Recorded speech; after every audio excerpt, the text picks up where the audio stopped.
Subscribe कीजिए हमारे YouTube channel फसी परदेसी टीवी और इस बेल आइकन को दबाइए हमारी वीडियो सबसे पहले देखने के लिए, और ये बिल्कुल फ्री है।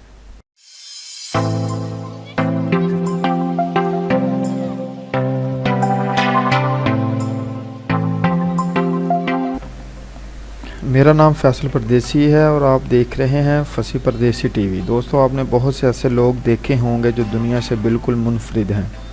इनमें कोई ख़ास बात होती है जो इनको मुनफरिद बनाती है। आज हम ऐसी ही लड़की के बारे में बात करेंगे जो बिल्कुल मुनफरिद है, हसना मोहम्मद। दोस्तों, जब हम रोते हैं तो आंखों से पानी आता है, लेकिन हसना मोहम्मद की आंखों से क्रिस्टल निकलते हैं। हसना का तल्लुक़ लबनान से है। 1996 में जब हसना छोटी सी थी तो एक दिन स्कूल में सबसे पहले क्रिस्टल निकले। जब इन्होंने घर आकर अपने वालिदैन को बताया तो बताने के दौरान ही आंखों से क्रिस्टल निकले। इनके अबू हसना को फ़ौरन डॉक्टर के पास ले गए। डॉक्टर ने 2 हफ्ते के मुआयने के बाद इस नतीजे पर पहुंचे कि ये कुदरत का करिश्मा है। हसना की आंखों से एक दिन में 20 क्रिस्टल निकलते हैं। डॉक्टर ने यह साबित किया है कि ये सही क्रिस्टल हैं।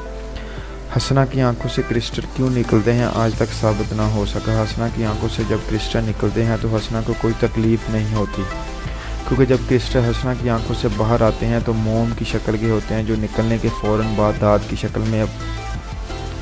की शक्ल अपना लेते हैं। उम्मीद करता हूँ आपको मेरी वीडियो पसंद आएगी। अगर पसंद आई लाइक शेयर कमेंट ज़रूर कीजिएगा।